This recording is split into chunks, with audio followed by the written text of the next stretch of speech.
My name is Jen, and this is Unity in Edinburgh. And we are very happy to have Annette with us again this evening. And Annette, I'm going to turn the program over to you.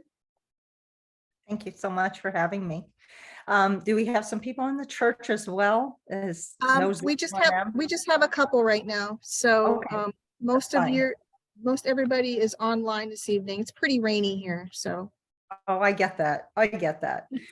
Well, thank you for having me. And last week was very different in the sense that I told my story. And this year, Happy New Year to everyone. We are here to have new beginnings and new type of healing, type of information that obviously you're here for a reason, and your intuition told you that you needed to come to this for some reason in order to journey on your path.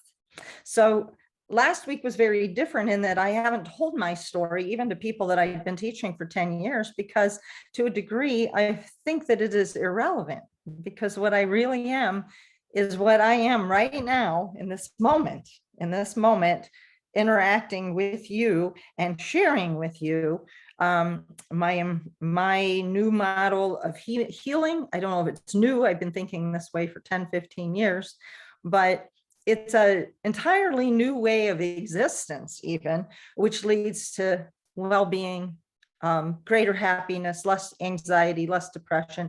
And in the world that we live in today, where we have this kind of issue going on, even if you're not going to the doctor, even if you're not seeking help, I think many of us even struggle in silence, largely due to the pandemic. I think we were thrown into some kind of isolation. We had great challenges put on our plate. And so what I really care about, and why I do this work with passion, is I want you to experience something different today. So I started out, and I had told Jen just last month that I was going to get some YouTube, some PowerPoint things sent to her. And then I stepped back and I thought, no, I don't want to be one more of literally hundreds of YouTube information channels out there. And many of them are quite good, but you don't need another type of presentation like that. So one of the people that are actually on tonight, he sent me something that I'm very grateful for, but he said, define yourself, define who you are. And honestly, what I've already learned in the short time I've been with Unity of Edinburgh is all of you have given me something in exchange as I'm giving you something. But that's actually the concept of how we live in the world when we're on the right frequency, is no one has a teacher status and student status. Everybody's here kind of sharing. There's something I experienced that I want to tell you about that seems to be working, that seems to help with good health, with well-being, with living your best life. And then you tell me a better way that I can learn to do this on Zoom. You know, I am new to that. I'm used to seeing people in front of me, seeing their faces. And that's why I wanted a lot of you to unmute your faces so I can see, so you can respond to me. However, if you don't do that, that's okay too, because I think what my learning was in this is, if this work is really going to get out there, and why I even care, it's a better, easier way to exist in the world. And if I can get it out, it has to be universal. So I encourage you, if you're disappointed that you're not going to see a clip on quantum physics or on frequency or on vibration or on the healing model or on auras or on meditation or some cerebral left brain activity, I highly encourage you to Google any of those things, go on YouTube and find the one that clicks with you, and you can get that. But for you to tune into me, to be here, what I really deeply want, my intention for you, is that you experience something. And when you experience something, it's been my learning that that's when you get it. That's when the shift occurs. That's when your whole way of living changes. I used to be very, very much a type A person, and there's times when that sneaks in again. And I want to go back to that because there's a part of me that is still that way.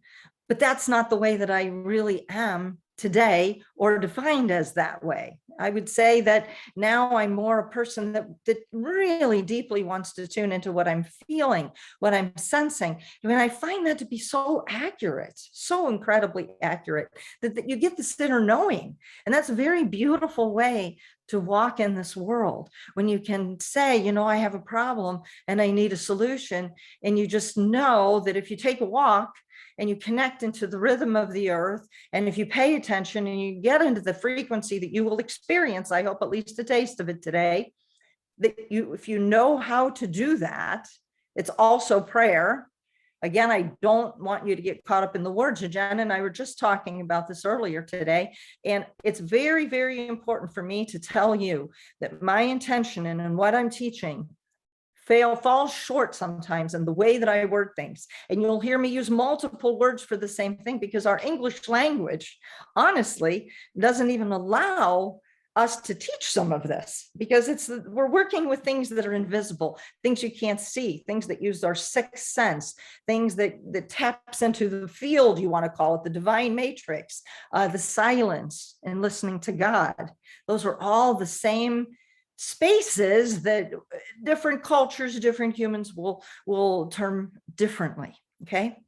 So I want to begin by truly sharing with you Qigong, which is truly unique to me. It started out where I went to a class, multiple classes, multiple teachers teaching me many different ways. And I also want to preference with it that I call it Qigong, but it's really working with things we can't see. So if a Qigong master came in and saw me teaching this today, he might say, well, that's not Qigong. In Qigong in China, we just all line up out there and we do this together and we're in sync and the reg meters go off and that's how we do it there. It's not what she's doing. But when one grandmaster that came to the US that I told you about last week, Dr. Nan Lu, he's a phenomenal individual that really helped me bridge that. He does a lot of brain teaching. And the reason he does the brain teaching is because he says the people in the West, they need to get the brain out of the way. They need to get that out and gone.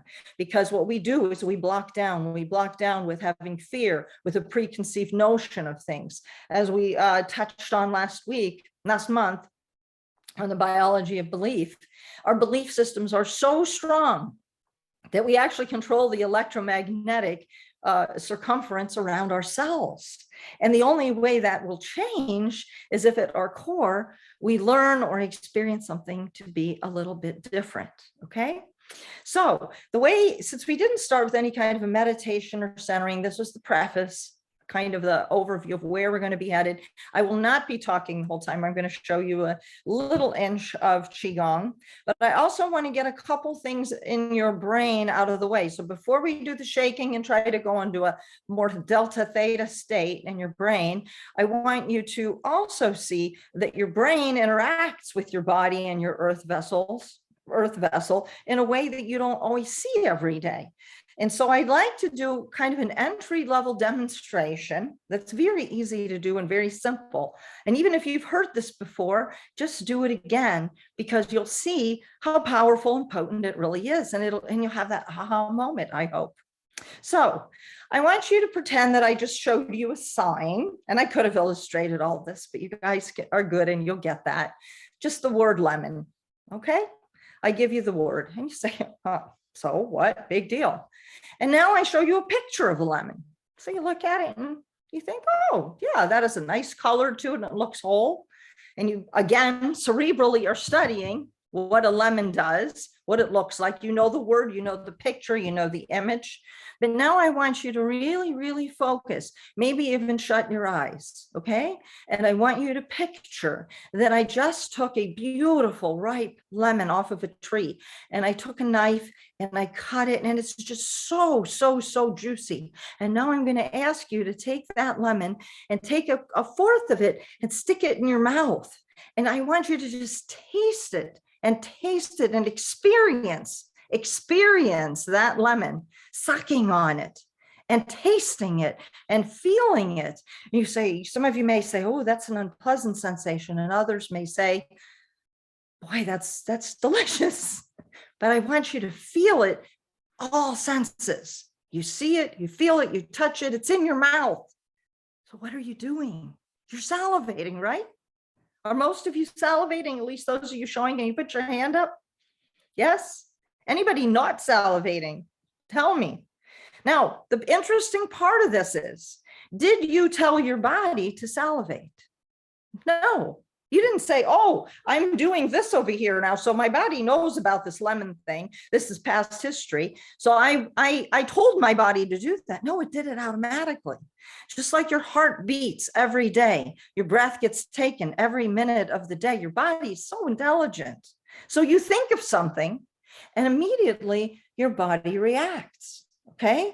So that's profound when you really think about that. You didn't give any direction of any kind. And yet we think that if we're going to tell the body how to heal, how to do this, how to do that, we need to direct it. We need to tell it what to do. We need to take a pill. I bet that if I gave you certain pill, any pill, and told you you're going to salivate, you wouldn't. But your thought, your imagination, your vivid feeling that you did. Okay. So some people might say, oh, you're playing tricks with me. What about somebody that never had a lemon before? That's interesting. So some of our reactions to the world are absolutely based on our past experiences. Your body learned how to react to something that's quite sour. So either way, there's this intelligent dialogue and communication between what you're thinking and feeling. But the difference, and I need you to know the difference. Lemon, feeling the lemon, okay? So now we're gonna do one more exercise, and then I'm gonna take you into the Qigong, and you're gonna get out of your brain, cerebral nature, and you're gonna have plenty of time for questions, because this topic is so broad that I wanna take you and be of service to you where you want things to go. I simply needed to let you see who I actually am today, more so than who I've been in the past, because that's really what matters in our interaction with each other today. So now what I want you to do, and if anybody is unable to do this, just use a piece of paper, but I want you to take 2 of your fingers, okay, and put them together like this. And you have to be very meticulous in this experiment. So if there's a paralysis or a limb missing or something like that, try to find a piece of paper or something else where you can measure 1 finger against something. So usually I can demonstrate this. So you take the crease here from this finger to this finger, and you match it up. And then you take the crease here and this crease here, and you match it up, and you make sure that you match it up perfectly to your satisfaction. Now, if you look at my finger and I'm looking at it, one finger might be just a smidgen shorter than the other one. Okay. Now, if they're even, that's fine. But what I want you to do is take the longer finger and put it behind your back. Okay. All right. But you have to do this to your satisfaction. This is you judging what's going to happen here. So you're looking at it. I'll go over it again. Make sure you match it up. You take the finger that is shorter and leave it right here, okay, in front of you. And now you have the other finger that allegedly was longer behind your back, right? You put it away for now. And now what I want you to do is just take a few deep breaths. And I want you to feel this finger and just look at it and be kind of fascinated by how beautiful it is.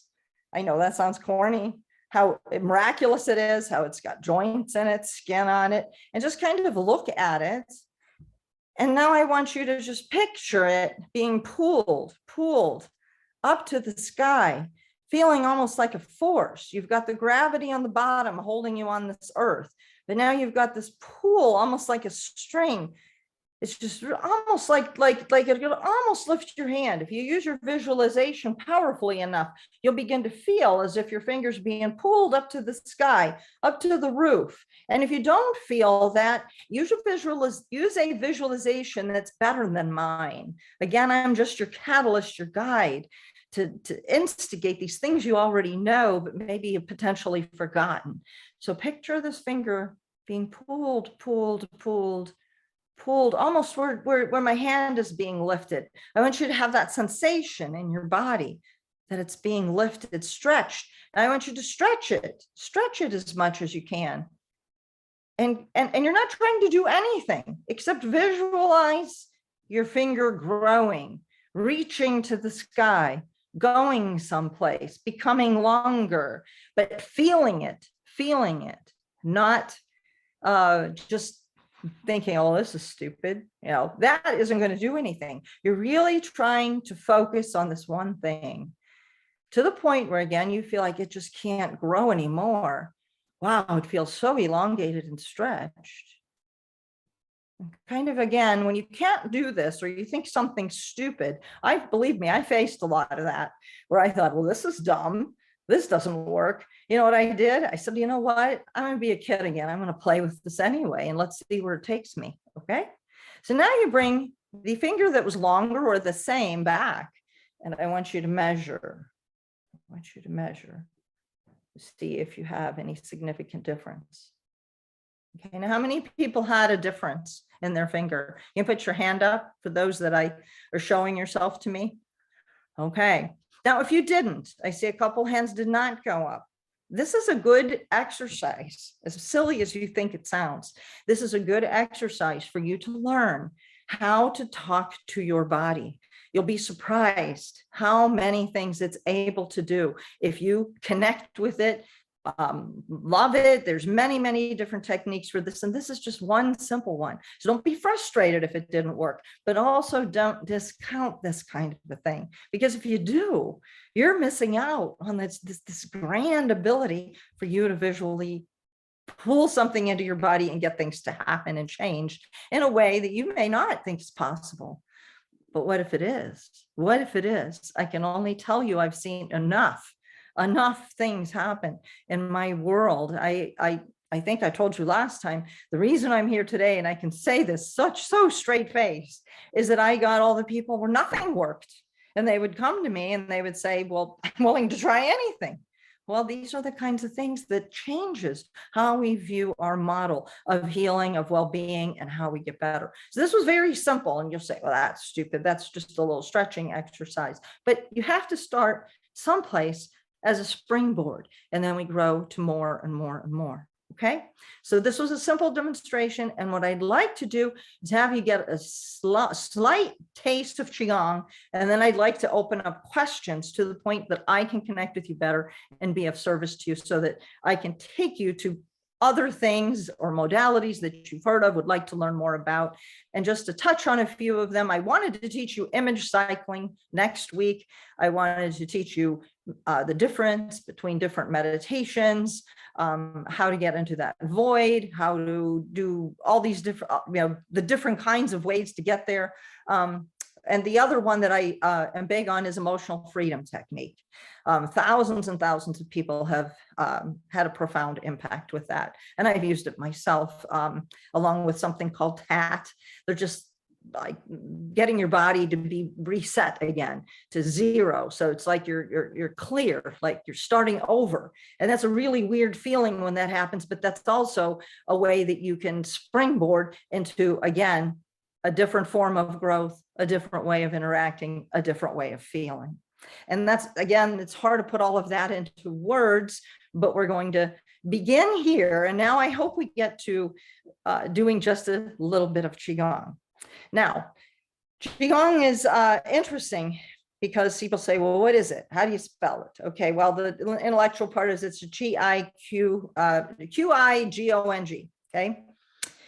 What it is your mind and your body tuning into a frequency where you're able to feel actual flow through the body, okay? And you say, well, why would that be important? And why would I care about that? Well, I wondered the same thing when I first learned it. Why would I care that I have this feeling of electricity or something going through my body? And it fascinated me at first. And I had groups where we would all stand in a circle, and it got powerful enough to turn a light bulb on. That's how strong the power of electricity gets, particularly when you get a group of people to do it at the same time.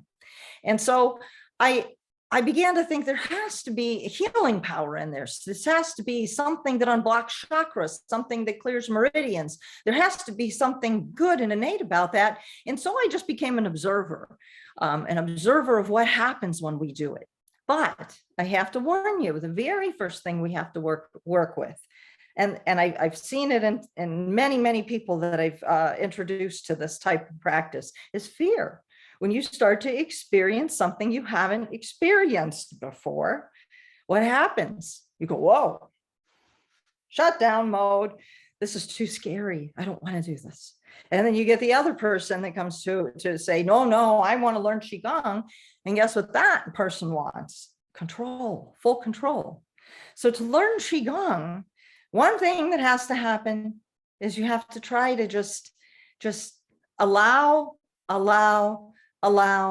and say, I'm safe, I'm here, I'm able to experience, I want to experience without control, and I'm here to allow myself to go where I want to go, where I wouldn't be here, right? I mean, you're here because you're looking for something and you don't even know exactly what you're looking for because there was no handout. There was nothing that told you exactly what you were going to be doing or learning here today, but something inside of you said, no, I think I want to do this. I think I want to do this. You don't know exactly why yet.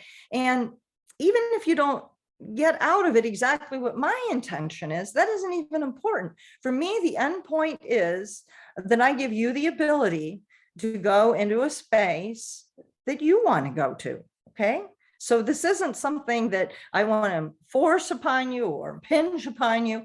I'm sharing with you that this practice, this modality of moving energy, feeling energy, getting tuned into the right frequency. If you go on, if you need a little left brain thinking that this isn't so woo-woo, you know, look up YouTube, frequency vibration. You'll be stunned and shocked to see that there's a certain frequency for every emotion that we feel. Shame, anger, lower frequencies, peace, contentment, very high frequency. Joy is actually below a peaceful feeling, okay? So when you start to see that you're tuning into a frequency, much like an antenna does, or a TV channel, we can see that this is possible. That's really cool. Because now when you say, I want to be on the frequency where I'm tuned into the right channel, which some people call a field, the divine matrix, connection to God, you can use all these different things. You'll know that it's right for you.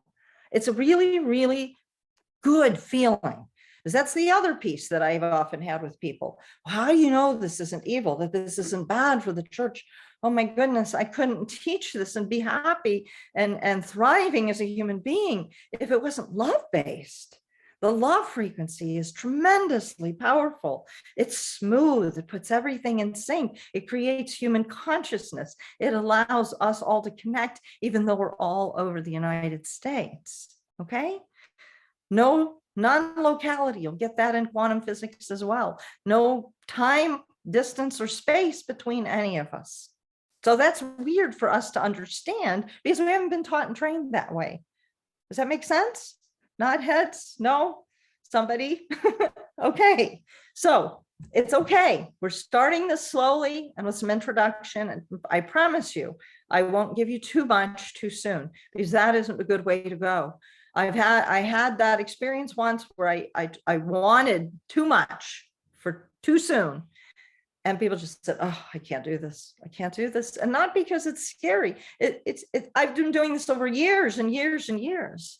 I remember my very first encounter when I was moving left brain to right brain more. It was with Christine Page. She's a wonderful teacher. She's about 10, 20 years older than me. She's a doctor out of England that came here to the United States and she lives in California now. And she came up to me and she said, Annette, everything you already need to know is inside of you. I just looked at her like I thought she was an idiot. I said, what do you mean? I've spent 10 years studying, memorizing. Well, that's a different kind of intelligence, different kind of intelligence. And I'll touch on that while we hit that topic. You know, in 2004, when the tsunami hit, you guys remember that? In Indonesia, and we lost over 200,000 people. What was the thing that really, really, really, really hit me? There was a tribe, the Jarowa tribe, 250 of them. None of them died.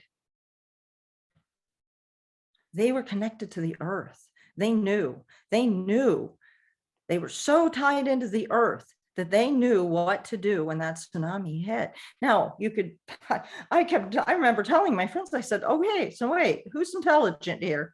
People that are trying to measure them with instruments, or the people that are really tied into the earth, that know the moon, that know the earth's gravity, that know everything about life, and they know how to tap into that. They lived.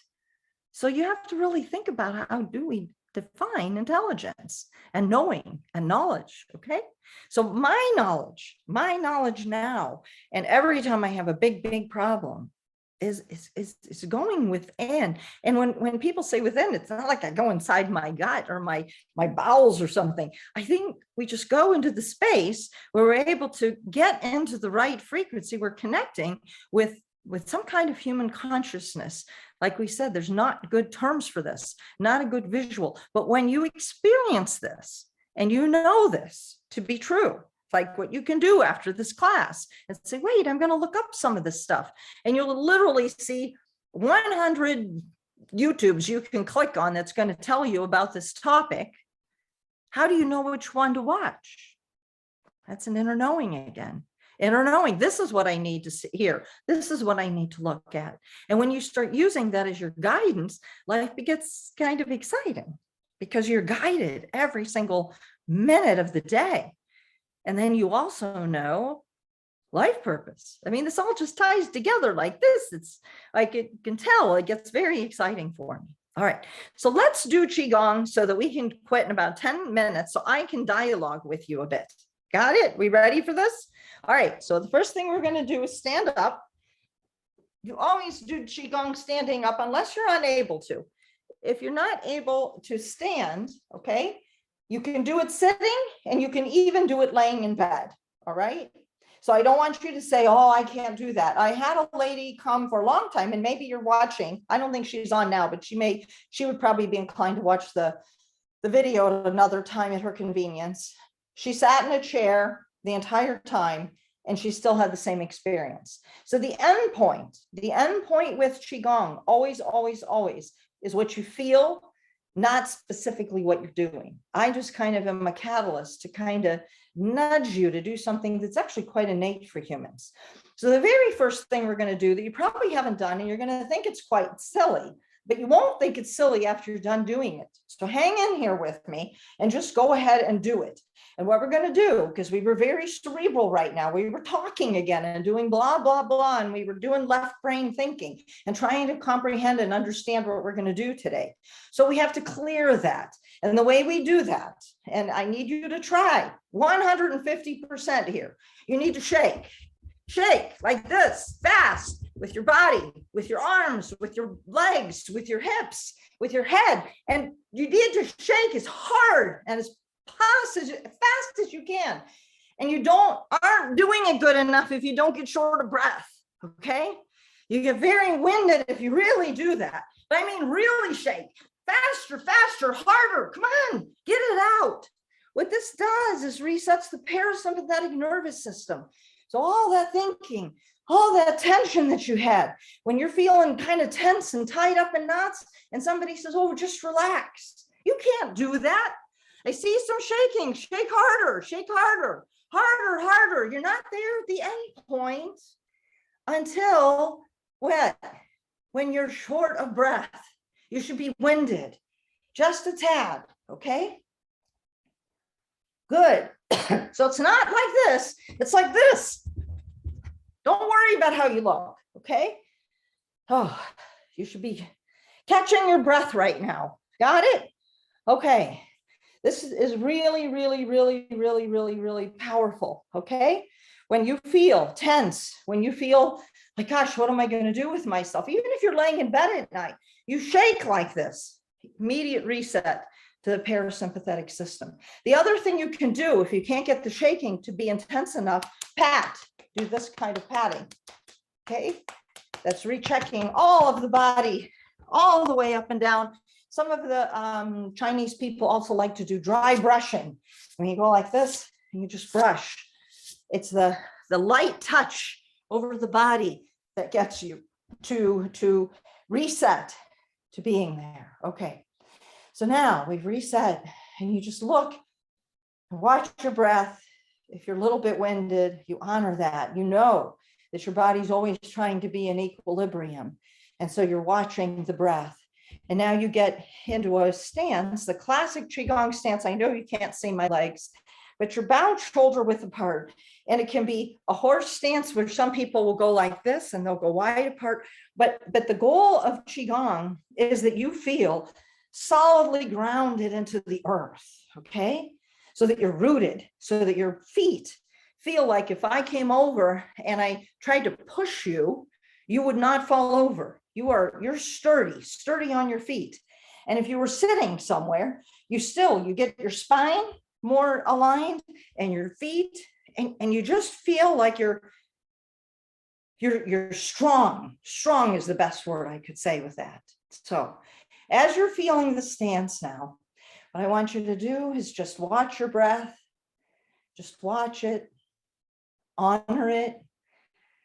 I want you to put your hand over your heart and feel your heartbeat and see the rhythm and be in awe of that. How does your body know how to do this? That it pumps the blood, that it's fast right now because it had to do this adjustment. And then as you continue to do more Qigong, you're going to see that it gradually will come down. It has this awesome way of adapting to whatever it is that your soul vessel is trying to do in this earth vessel. And so you just be in awe of that and feel that rhythm. Feel the rhythm of your heartbeat and then the breath and how that's all in sync. And appreciate that. Gratitude always is what Qigong feels like. It's not like, it's like a thankfulness, like an awe. It's like, it's a wow. It's a different kind of a feeling. So you just kind of go with that initially, okay? So now what I want you to do is take your hands and picture them as hot spots, like jumper cables, okay? And initially, the way every Qigong class is taught, sometimes you get impact with this or not, but I want you to just get your hands to kind of get close. And then I want you to see if you can feel as if something's there between the hands. So you're just playing with it. And some people will say, well, gosh, it kind of feels kind of gummy in between there, but that's not possible is what your brain says. It's just air. That can't be. But go with it. Be playful. Be 5 again and say, okay, I'll pretend. And so just see if you can feel it. And then as you start to think you're feeling something in the space that nothing exists, see if you can just press on it a little bit.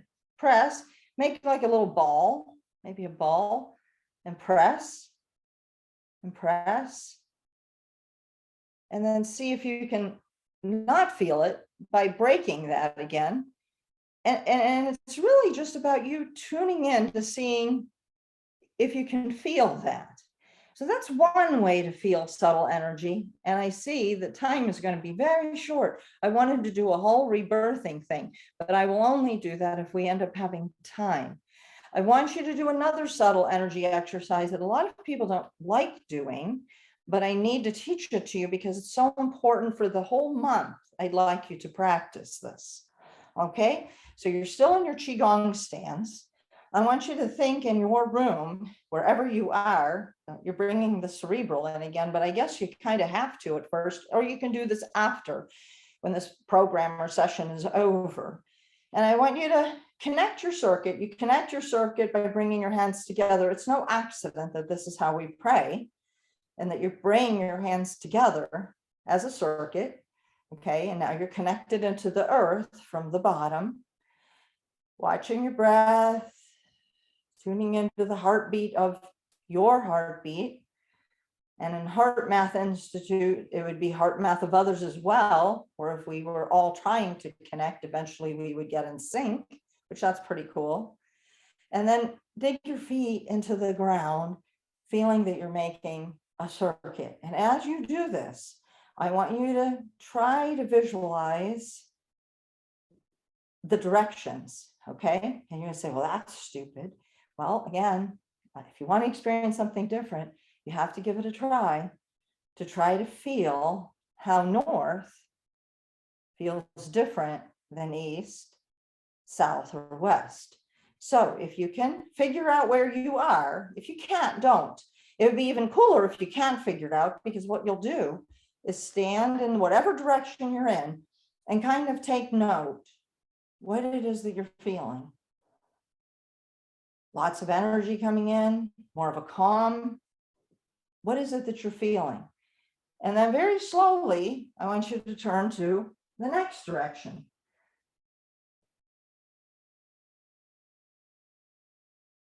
And see how that feels.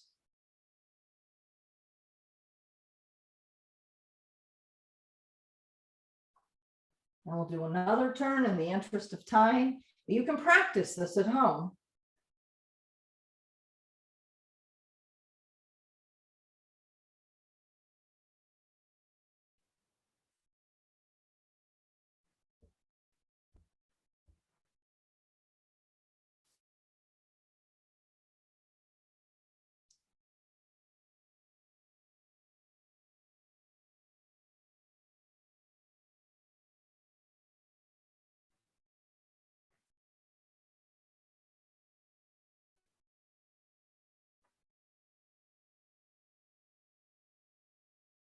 Okay, and come on back. It will be more effective if you can practice this over the next month and see if you can detect the difference.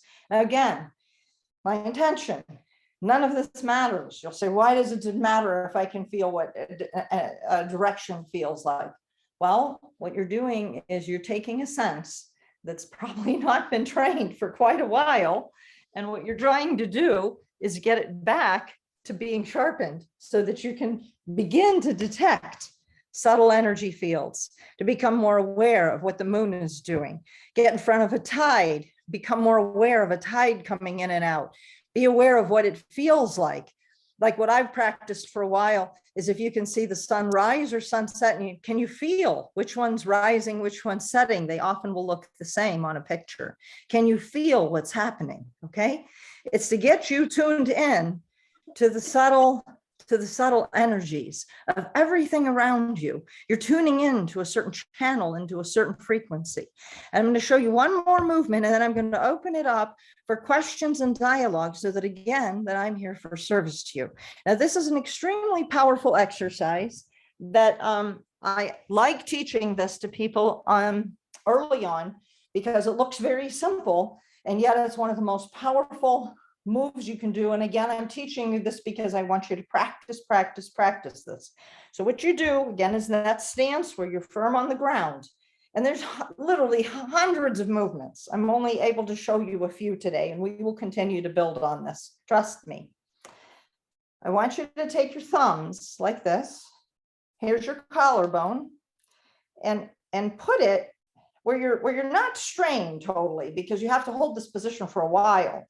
So you have to find a spot that's real close to here.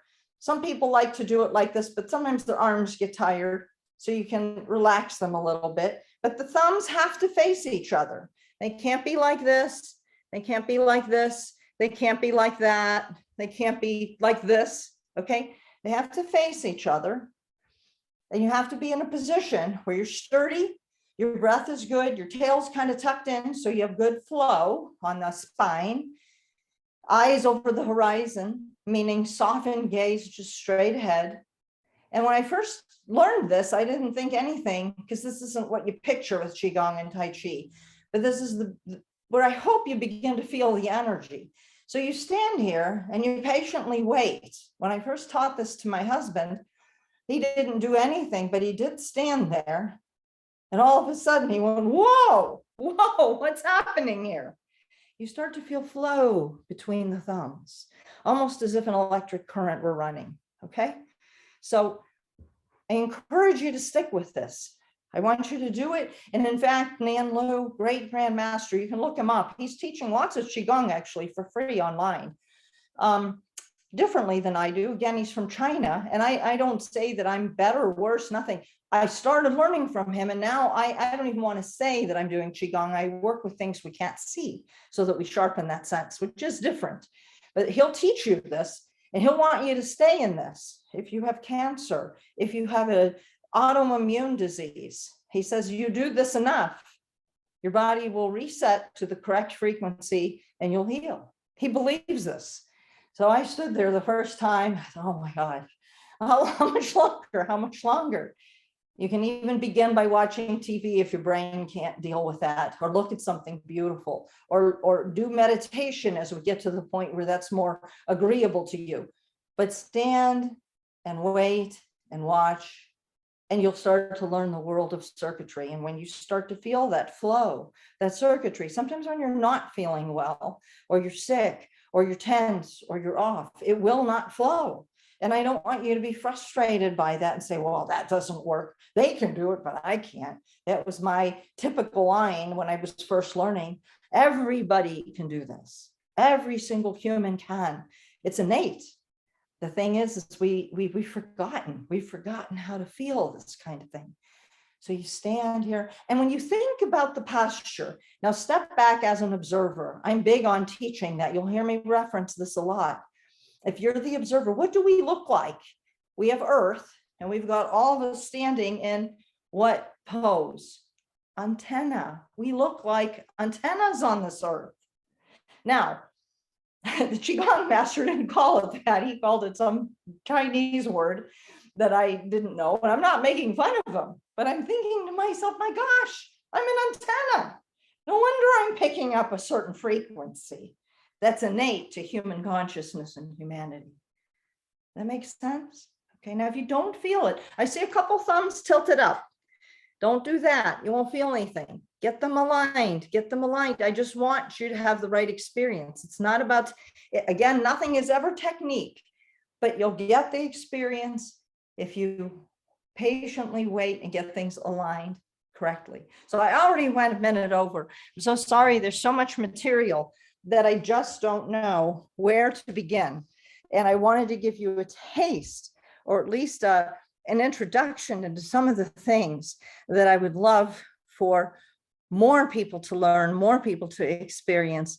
And the end point for myself is there's less suffering, more unity, greater connectivity between all of humanity. And this is something that I am learning as well, to do it in this format, but I believe this is no accident that we're all together. So you need to help me learn this way so more people can be reached, can begin to do some of this, because it changes you. I can honestly attest to that. Kind of like people that have near-death experiences, people that have had encounters and experiences, you change after that in a very positive, good way. And that's probably why I want so much to share this with you. I have no other agenda other than to see some of these results. It actually really fascinates me as to the impact that it has on human lives. And at some point, maybe in 2 months or so, I can get Sally, who's been with me a long time. She's in Germany today. She may look at the repeat. She was here last week. They can tell you how their lives have changed. And of course, that's what gives me the fuel to keep going. So I thank you for everything. And it just, we always run out of time. So please, I need some questions from every single one of you so that I can connect better with you. And if we do talk about image cycling next week, you can, again, look up the background if you need that left brain thinking. It's William Bengston, B-E-N-G-S-T-E-N, William Bengston image cycling. He teaches it, oh gosh, for whole weekends, 6-hour tape things. I would like to give you the core of it. Not everybody will go to that kind of you can always go to his class, but what I did is I learned it, and I will give you the background on that next time, if that's something of interest to you, because it's a very cool way to manifest, to learn how to retrain your brain into a feel-good state that's different than meditation. Okay. So with that being said, I need to open this up for questions and give Jen a chance to do a little bit of meditation as well. So let's begin by you telling me what you're seeking, what you want, what you're looking for. If you help me with that, either with a word, let me give you this. If you don't want to talk on this thing, I did want to give you my email. So here's my email. Write it down if you want to connect with me. It's azm@comcast.net. Is that showing there? Sorry. Okay. Connect with me, write to me, ask me questions. I'll respond to everybody that comes my way. I'll tell you why I embrace this so much. I've already had an encounter once. Always, always, always learn. I never feel that you're never bothering me. You're never putting me out, nothing like that. In fact, every person that's ever come to me, I've learned as much from them as they've given me. And that's why I'm here today, mostly because of all the people that did come to me and taught me and showed me of all the different things that are possible. That wouldn't have happened if I didn't have people sharing with me and dialoguing with me and teaching me, that we honor each other's souls, that type of thing. So let's hear a few questions. Somebody out there, at least tell me the direction of what your interests are, okay?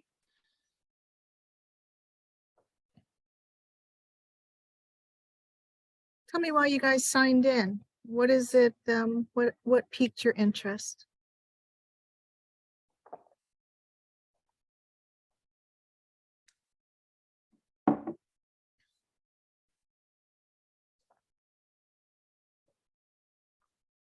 Would you give the name of the teacher from China that you learned from? Yes, Nan Lu, Nan, and his last name is Lu. He works out of New York City, and I think it's called traditional Chinese medicine, something. But if you put his name in, he'll come right up. He'll come right up. He is he's hard to understand. I warn you. He has a very thick Chinese accent. Yeah. Annette, I'm going to plug my teacher if you don't mind. His name is Master Robert Pang. Yes, yes. He is another wonderful Qigong instructor. Yes.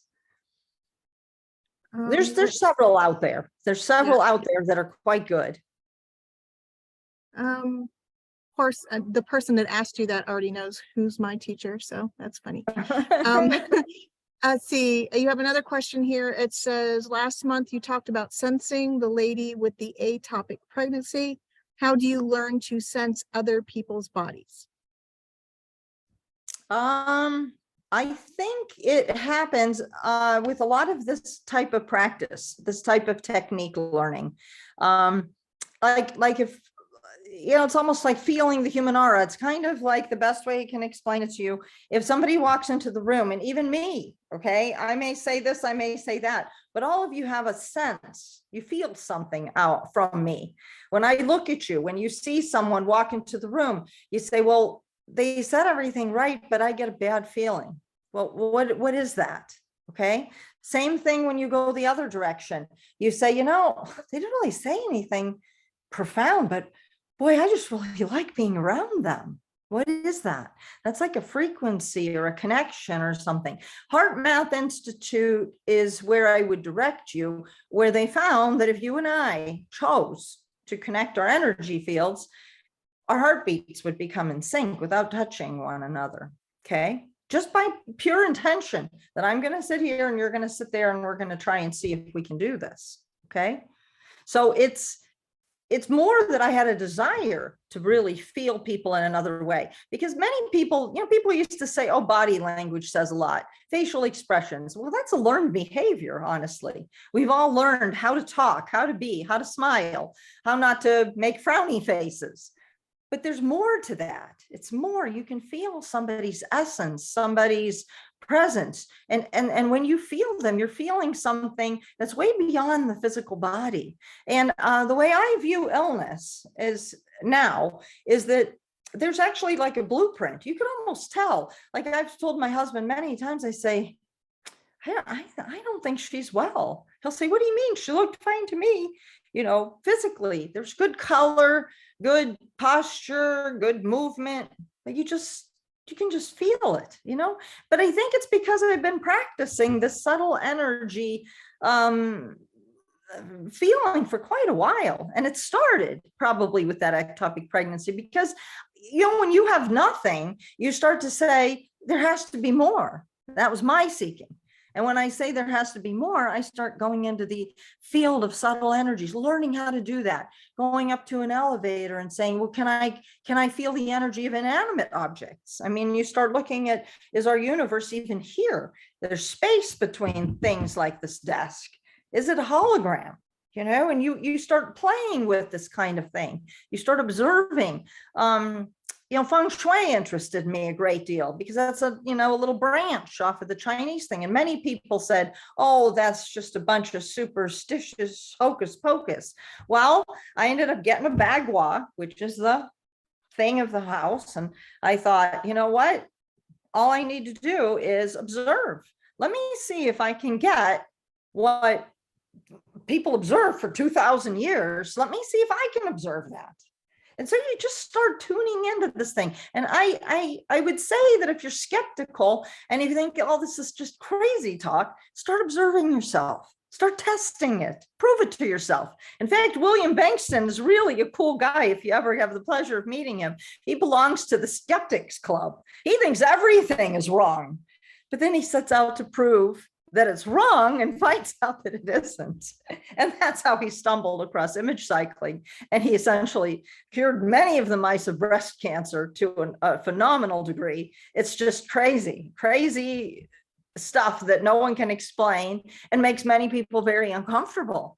But if you're thirsty for this kind of thing and you want to say there has to be more, I want to learn, I want to grow, I want to feel these subtle energies because I believe that's what we're wired to do anyway, that's when you start to really fine tune things. I can give you something that isn't maybe quite as big. Look at your partner, whoever you talk to normally. Try to look at them and think to yourself, like I told you about the hike last time. What information can you pick up from somebody? And I'm not talking body language. That isn't something that they're saying. Can you pick something up? Like when I look at all your faces right now, I'm not looking at your dress, your hair color, your eyes. I can't see them. They're too small, but I do get a sense. I get a sense. Do you know what I'm saying? Yes? Nod? No? You get a little bit of a sense of what everybody's about, especially if you tune in. Now, if you just step back from the group, you say, oh, people are just listening. They're taking it in. They're going to do this and this and this. That's kind of where you begin. That's where you begin. You just tune in. Okay. Right. Annette, there's a question here. It says, how long and how often should one do Qigong? I don't believe in any have-tos. Lots of people, well, Nan Lu always talks about the discipline, getting your body to go someplace it doesn't want to. But I differ with him on this in the sense that, I told you, I'm really big on the frequency of love. That means if I don't have anything to give and put out into the world, I probably can't because I haven't loved myself first. So when you look at New Year's resolutions, how about thinking, how can I take care of myself in a way that I can live my best life? So when you ask me the question, how often should I do Qigong? What can I do to myself so that I thrive every day? That if I love myself like I do, the sunset, the sunrise, the baby, the spouse, not everybody loves their spouse. Whoever you love, okay? You want to be able to love yourself to the point that you know how to take care of yourself. And that's big. Not people will say, oh, I can't do that. Well, that's where you need to begin, honestly. So when you say, do I have to do Qigong? You may say, oh, this is the best thing I've ever felt. I want to do more. Then you and your body have to be aligned and together. I don't believe in people that say no pain, no gain. Your body's hurting. It's telling you to stop. It's telling you that it's not good for you. I even went on to a thing for a while where I said that exercise is only good for you if you really tune into your body and listen to it and feel its heart rate, and that you get that runner's high. I'm a runner. I love to run, but not because I want to pain my body and get thinner. Yes, I would like that too some days, but I love to be out and feel the freedom, the wind blowing in my face. Do you see how that's different? So if you're doing Qigong and you're starting to feel the energy and you're loving it, like Michael Singer, he's a wonderful author, actually. I really recommend him if he resonates with you. He wanted to just meditate for hours and hours at a time. Now that's his wiring, that's not mine. I don't think I could meditate for 4 hours a day and be happy. He wanted that more than anything. So we're all just a little bit different, but what's the golden thread? We're all looking for our lives to feel complete, for our lives to feel fulfilled, for us to have purpose in life, for us to have a reason to get up in the morning. That's our end goal. So you should never do anything, really anything. Let's say you say, oh, but I have all these tasks I have to do every day. You have to really think back and think, well, what do I really have to do and why? Why am I doing all these things I don't want to do? What's that telling me? That there's inner resistance. My family's used to hearing me say that. I don't know why I have such resistance to this. If your body's telling you this isn't right, give it some thought. It's smart. It really is. And that's often what I saw in people that had disease. Okay. Their body was communicating with them in a profound way, if you would just listen. So when people get colds, this is Chinese thinking, but man, I observe this. Oh, we go into the winter and what happens? Everybody gets the flu. Well, how? Why? How? Because it's cold? We started saying, listen, if you get in sync with what the earth is doing, if you get up when the sun rises and when the sun sets, if you get in sync with what your body needs, possibly more rest, more warmth, more quiet time, it's a winter, a settling down kind of time. Do you see? Then you're in sync. I bet you won't get the flu. You say, it can't be. You know, nothing I say should be taken as a truth or as something you want. I highly just recommend that you observe. That you observe yourself, because that's where you're going to start to see the changes and shifts. And that's how I changed. I said, that can't be right. That can't be right. But observe and you'll start to see it. You'll start to see it. And when you see it, then you get the inner knowing to kick in. Right. Annette, there's another question here. It says, I believe in learning by epiphany. Your thoughts on that? What do you mean by that? Whoever said that? What do you mean by Heather, epiphany? Heather, is that you? Maybe you could unmute them. I would like to know what you mean by learn by epiphany. You mean the aha moment? What do you mean by that? What are you looking for? I think I know those initials, but she's not unmuting, so I'm not sure. I don't want to put words in her mouth. Email me. Tell me what you mean by epiphany. It means different things to different people. I'm interpreting it as that aha moment. You get the aha moments, all my aha moments in life. She's saying belief. Belief. Okay. Belief. Okay. So how, rephrase that for me then again, Jen, please. I like to learn by belief. Do you want to talk for yourself or do you want me to ask for you, Heart M? All right. It says, I believe in learning by epiphany, by belief, by just understanding, I guess. Okay. Now there's nothing wrong with that at all. I suggest, because I started out that way, to understand, like if you're interested in frequency, if you're interested in subtle energy, I would suggest that you read about it. Go to the YouTubes. YouTubes are excellent. It's the aha moments. Yes. The aha moments occurred to me when I opened myself up to them.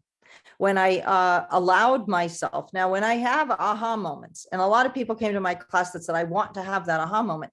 But that, again, as we touched upon, means they want control. They want to say, I want this to happen. That there's too much control there. It's saying, I'm willing to open up my energy field to be on the right frequency with the divine. I'm spiritual. I believe in divinity that will show me. And then you observe. You observe. I've had so many examples of this in my life. Show me the answer.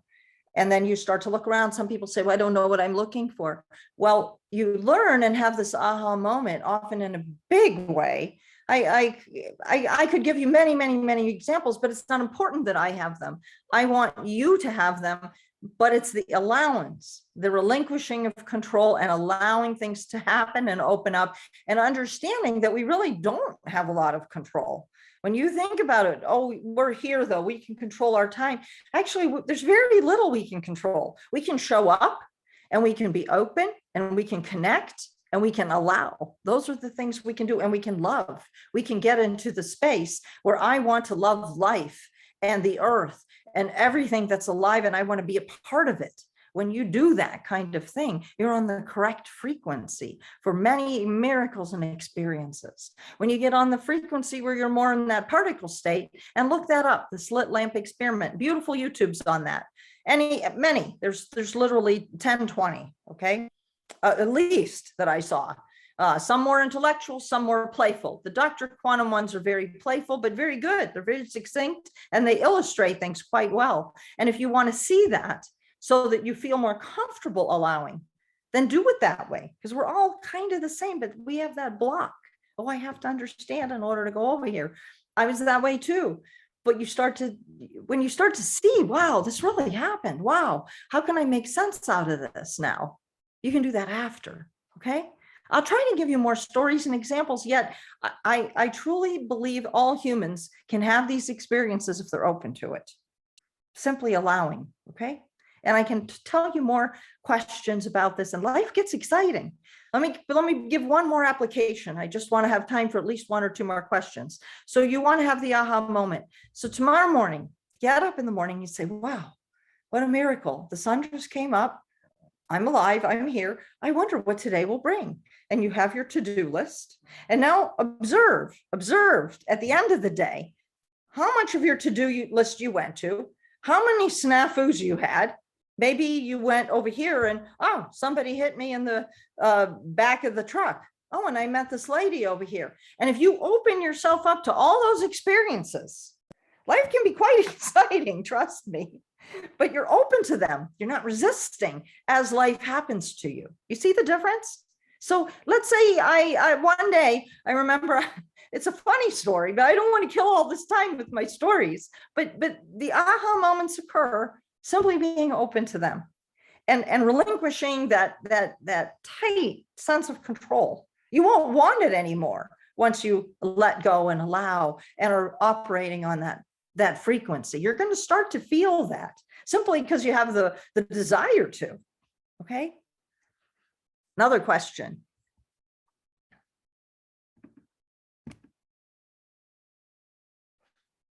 Here we go. The other question. No, we have another question that says, when should one use the shaking technique? Anytime you're tense. That shaking technique is an immediate parasympathetic nervous system reset. And the shaking has to be intense though. I can't tell you how many times I see people just doing this. That's not shaking. You shake as fast and as hard as you can, and then times 10. I mean, to the point where you really think your muscles are going to burst and your body, and you get very winded. And man, that's a reset. And literally within 1 minute, you are like, yeah. And there's an and here for those of you who want belief in science and data. If you watch animals that have been traumatized, look up post-traumatic stress syndrome studies. I saw this in one of our classes we did. I was just amazed. If an animal was just chased and had trauma, what does it do to recover from the trauma? It lays there and shakes like it's having a seizure. Cleared it again. The animals teach us this. And we don't do that naturally, but the animal world does. The zebras, the horses, the big animals, the mammals. It's fascinating to watch. And then they're good again. What that also means, as we talked about emotions last time, you say, oh, I can't get angry because then I'll get sick. No, I want to clarify that. Whatever emotion you feel, make your body like a sieve. You look at it, you experience the life part of it, and then you let it go. You let it go. Don't suppress it. Don't say, well, I can't be angry. I can't be jealous. I can't be mad. That's information for you that you're feeling that. If you're feeling that, that means you need to address it. You need to look at it. But once you've looked at it, now let it go. And you can let it go with this kind of intense shaking. Okay. And say, no, I want to be zeroed again. I want to be open and new. And I want allow things to come in that are good, that are feeling good. I do a lot of technique where you transform feelings. You can't, I have Einstein in my house, E equals MC squared. You cannot create or destroy energy. But what you can do is transform it. And usually it is with visualization of things going to the fire, to the sun. And it's beautiful type of exchange where you just say, you know what, I'm feeling this right now. It's going to shoot up and then come back cleansed again. Again, your thoughts are powerful. It's just getting your mind and your brain and your body and all of life to be in sync. That's what this is really about. And doing it smoothly. And then you don't feel alone either. You don't feel like a particle anymore. You feel like you're part of the whole big grand scheme of things. And that's beautiful. It really is. You feel a confidence inside of you that is hard to explain, a sureness, a knowing. That's what begins to happen. Okay? Did that explain that well enough? Yeah, that's good. Does anybody here have an aha moment that they want to share?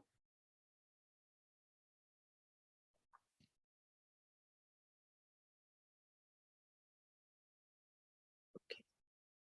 It's worth a shot. If you're shy, write to me, okay? Write to me. I am interested in your story. I really am. Write to me, dialogue with me. If we need to talk on the phone, we will. I just didn't want to get a bunch of texts from people that aren't in my phone. I won't know who the heck they are. So I have to start with email. That's the only way I can begin.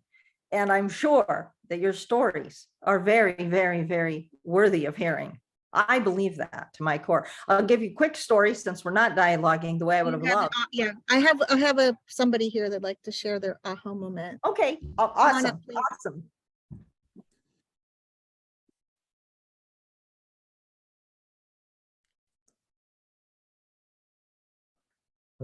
Here, you're just taller than I am.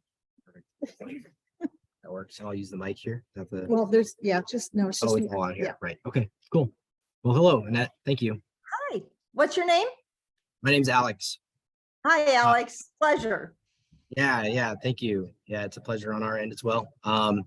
Yeah, a lot of this did strike me, and it just is very reminiscent of some Aikido training that I've done in the past, and the shaking, the resetting. A lot of this is almost it like is my aha moment, because it's stuff that I have known in another sense, a more physical sense. Aikido, like Japanese training, is very, it's like karate. You're on the mat. There's like movement, and the physical exertion is there, but we're kind of like, as people, moving away from that, I think, at least as healers, because there's a lot of healing energy in Aikido, but it's also mixed up with like martial arts and that whole energy of self-defense and like physical threat. And so me and another friend who kind of saw the higher healing elements of the stuff have been just kind of figuring out, where does that leave us? Where do we go? What is this new path that we're on?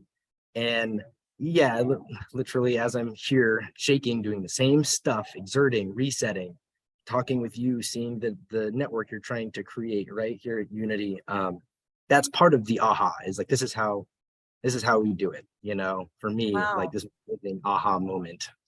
So I love that. Very relevant. I love that you shared that with us, because this is why we are doing this. This is why we're doing this. And it's just semantics that you do it this way, I do it that way. We're all going to the same place, and we're all looking for the same thing. And yes, there is healing in this. But what is healing? Healing is feeling your best, living your best life. So I can't tell you how grateful I am. Write to me. We'll dialogue more. We'll share. I'm interested in everything. The arts, I'm sure there's different aspects to it and components that help you connect in a different way. There's so many different methods out there. And I appreciate you coming up here and telling me that. I really appreciate that. Great Yeah, gift. yeah. Cool. Yes, and I got Wonderful. an email. We'll be writing. Thank you. Thank you so much. I would really enjoy that. Because Great. that's how we ultimately, again, I don't view myself as a teacher. I'm somebody sharing. And as you share with me, and I feel like I've gotten to my endpoint. My endpoint is I want to share with others. That's how we get strong. That's how we grow. That's how we create community. That's how human consciousness becomes strong and better, and no more divisiveness, no more depression, no more loneliness, no, all of that. It lifts, it lifts. And it's not a nirvana woo-woo thing. It's real. It's real. So you confirmed that for me. So I guess you're giving me a little fuel for the next time. I hope you Good. return and dialogue. Same. Yep. You're confirming it as well. So appreciate it. Thank you so much. Mhm. Great. Would anybody else like to share? Annette, I know you're busting too. Heart. There's another Annette that I know that I Oh, know. I'm so sorry. There you are. Hi. Oh, I just wanted to tell you how much I enjoyed everything that you have said. And I'd like to share like one story with a little bit of a comment in terms of young people. Okay. And I taught a Tai Chi class at one of the local colleges. And at the end of the class, I did the same exercise with the fingers.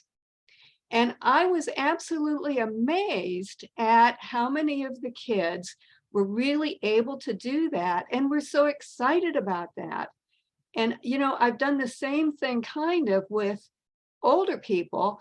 And, I'm wondering if the younger people are more in tune, and whether you had any ideas about that, or whether, as you get old, you get more, kind of entrenched. So I just wanted to share that, and I really love what you're saying. Oh, thank you so much. I think I hate to label old young, because we do a Puji circle that hopefully someday we can do, maybe this summer at Edinburgh. It's where you have two circles, small one and a large one. It's a qigong kind of thing. Again, working with invisible things. And what you do is the inner circle rotates as the outer one goes, and you look at each other's eyes only. So it's looking at the eyes, looking at the eyes. And as you go around the room, after a while, you see no gender, no age, no nothing. All you saw is everybody's souls. And I'll tell you, that's a really, really beautiful thing to feel. And if you could ever do that with a group, it's profound, really. It's scary because we never look at each other's eyes directly, but you feel, talk about feeling somebody. Look into somebody's eyes directly. You won't see hair color, age, nothing. You'll feel their soul. Eyes really are the windows to the soul. And that's a beautiful thing. Now, in terms of them being able to make their fingers grow, you know what? I think it's more of a belief system, and I'm not shooting that down, but we've been taught so much that we can't, that it takes a bit to remember. The kids don't have that as a block. They say, sure, I can make my finger grow. Of course, it's no big deal. It's easy. And they're willing. They don't have that thing up, so that's the thing that we want to try to get. But then I think the older people that I have worked with, I've worked with some amazing people that were able to, again, it's their willingness, the desire that has to be there. And if somebody doesn't have the desire, that's okay too. You can still connect with them where they're at and know that they're on a different journey or a different path. But I still try to feel that we're all still human consciousness, regardless of where we're at. We're all still the same human wise. It's just some people have had experiences in the past that make them a certain way. Like I told you, some of my friends, they're very fear driven. They're very fearful, and they suffer and pay a price for it. And I even had to ask my one friend, I said, do you feel that makes you feel good, that you're so fear driven that you go to, and I feel bad. They say, well, aren't you? I said, no, fear lifts completely. It's the emotion that blocks everything down. It just does. Now, you can't make it go away because you said, I don't want to be fearful. You can't do that. The only way that you can overcome fear is to say, I trust, I love. The Bible says that as well. It's not counter to religion at all. If you trust, if you connect, if you listen and know you're never alone, if you connect into that divine matrix or divinity that's out there, that lifts, that lifts. Does that make sense to everybody? I hope I'm not stumbling over my words. You'll get to know me. My class always said, stumble. It's okay. We sort of get you after a while. And that's what we hope will happen here, regardless of whether it's Zoom or not Zoom. The idea is that we connect regardless, because we can feel each other, particularly if you tune in. You'll see my intentions very pure, not because I said it, but you can feel it. You can feel it. You know, I don't have anything else to prove or to do. So, well, the time went so fast. And we didn't even do a real Qigong session. All we did was gradually introduce it. And I'd like to hear from you by email or somebody. You want to learn image cycling next month, or you want to learn more Qigong? They're very different, actually. One's more cerebral, but image cycling's cool. It's one of my favorite things to do. I do more image cycling than I do Qigong. And not because I don't think it's good. The image cycling is one of the coolest things I've ever learned. And I'll tell you the story of him. But we're out of time. I don't want to dishonor that. Look him up. He's a fascinating man. He's probably in his 80s already. He walks with a skip. And I'm like, why are you so happy? He said, I found the cure for breast cancer. And he did it with image cycling by accident. So I only say that I was skeptical when I heard his talk, and boy, I started doing image cycling, and it's cool stuff. It's very, very cool. It's a form of this whole manifestation movement that you are. Oh my gosh, my emails and boxes are just full. It's a movement we have now. Oh, teaching people how to manifest. Okay, well, there's many different techniques out there, and if that's something people want to do, I love all the techniques, but people also get frustrated when things don't happen a certain way. Okay. And the one thing I never, ever want to be for you, and then I'm going to end, I promise, is that you're frustrated, because I went through this. I used to listen to all of Wayne Dyer's books. Bless him. He was a great teacher. But I said, well, Wayne Dyer can do it, but Annette Mullett can't. I just always felt he can, I can't. That's not how I ever want to share with you. I want to share with you for you to see that we all can. We just have to remember. We just have to remember and get into the right frequency of your body connecting with all of life and all that is, and just start on the small things, paying attention. When's the last time you watched the sunrise? When's the last time you were really in sync with what's happening on the earth? Put your feet on the ground. There's actually a book called Earthing. Read on it. They found that people with autoimmune disorders, if they stick their feet directly on the soil, the earth heals them. Statistically proven. Fascinating stuff. So there we go. And we're out of time. I'm sorry, Jen. No, you're good. Does anybody have any last things? You do have a question here that we'll have to save for next time about distance healing. Which I know the person knows the answer, he just wants the discussion. Okay. So we will save it for next time. We can discuss distance healing. So you can add that to your list of things to discuss. We absolutely, the topics are vast. We could go on and on and on. And I truly hope, this is what I want from you. One, and I wanted this from my class, is try some things. Try some things to allow yourself to experience the new year a different way. And if you start by having a to-do list of resolutions, start with loving yourself. Start with taking care of yourself, wanting to live your best life. Start with that, because that's what's going to make your life beautiful, and not just setting a bar that's too high to reach. That is my end goal, that you enjoy getting up in the morning and that you live fully. That's the end point for all of this discussion and all of this gathering. And the more, see, when we're full, we pass it out. When we're not full, when you see these angry people out there, it's because they're depleted. They don't even upset me. They make me sad. The only thing you can do, though, to give them and to shift them is when you're filled up again. And that's tapping into the frequency, God, divinity. Don't stumble on my words. Oh, there are no real words for this, but it's a feeling you're going to have. And you'll shine your light better when you walk in the world. And you'll be so rewarded because you'll connect with people better and better and better. Person at the grocery store, person that hit you from behind. You'll maybe become your best friend. It's crazy. The stuff that has happened to me is just crazy. Even this happened. I'm here because Brian talked to me at my mother's funeral. Think of the craziness of that. And then Jen trusted me to show up. She didn't know me. She followed her inner knowing. Some kind of knowing that this was going to be okay, that this would be, somebody will enjoy this. Do you see how this works? It becomes very cool. It's not a lonely, isolating world like we experienced during the pandemic.